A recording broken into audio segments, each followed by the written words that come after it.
Banyak yang bilang APBD Jawa Barat itu kekecilan buat ukuran provinsi dengan populasi terbanyak se-Indonesia. Ya apalagi kalau dibandingin sama daerah tetangganya. Daerah kecil tapi APBD gede banget. Padahal kalau lu lihat dengan POV lain, sebenarnya anggaran Jabar itu gede banget loh. Yang sering dijadikan patokan sama netizen itu cuman APBD provinsi doang 30 triliun per tahun. Ya sebenarnya angka 30T itu nggak kecil ya, karena 30T itu merupakan APBD provinsi terbesar nomor 2 se-Indonesia. Tapi jangan lupa juga di bawah Pemprov Jabar itu masih ada 18 kabupaten dan juga 9 kota yang punya APBD-nya masing-masing. Dan kalau semua anggaran itu dijumlah, totalnya mencapai 130 triliun di tahun 2026 loh. Loh bang, kok kalau Jabar lo gabungin anggarannya provinsi sama daerah, sementara Jakarta lo hitungnya provinsi doang? Ya karena emang beda bos. Kalau di Jakarta lo ngomongin kota Madianya itu nggak punya anggaran. Semua dari anggaran provinsi. Ya kalau misalnya ngurusin jalan bolong di Jakarta Timur, sudah pasti menggunakan anggaran provinsi. Sementara kalau di Depok nih misalnya ya, itu tergantung jalan siapa. Jalan kota kah? Jalan provinsi kah? Atau jangan-jangan jalan nasional? Tergantung. Ya enaknya di provinsi pada umumnya seperti Jawa Barat adalah anggarannya itu kesebar ke 28 titik kalau di Jawa Barat. Artinya apa? Artinya pengawasan anggaran itu lebih dekat ke rakyat. Karena rakyat itu masing-masing punya DPRD kotanya sendiri, DPRD kabupaten, DPRD provinsi. Jadi harusnya nggak perlu apa-apa langsung ke gubernur mintanya. Bisa juga minta ke bupati, ke wali kota. Contoh nih kayak Kabupaten Bogor, anggaran mereka itu 11 triliun per tahun. Nah harusnya kan ditanyakan kepada Pak Bupati, kenapa pengelolaan sampahnya masih kurang? Kenapa transumnya masih gaib?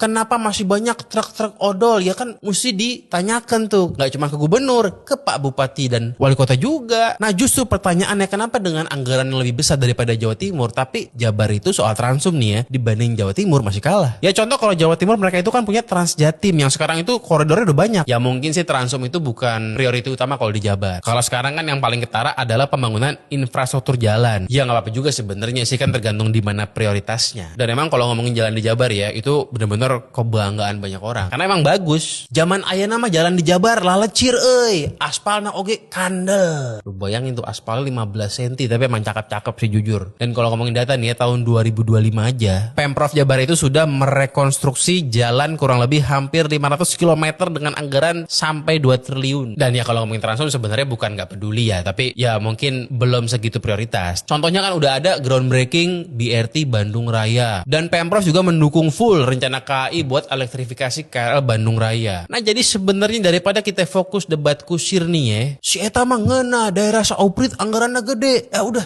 ngapain sih debat-debat kayak begitu? Mending kalau pengen lebih produktif, kita bedah tuh APBD daerah sendiri. Kayak Teh Leoni di Tangsel, dibedah tuh biar ketahuan. Disclaimer nih ya, orang mah lain haters Jabar. Nih orang Karawang, laluhur orang ya Karawang, Sunda, manya haters. Dulur kene mah hitunganna orang mah.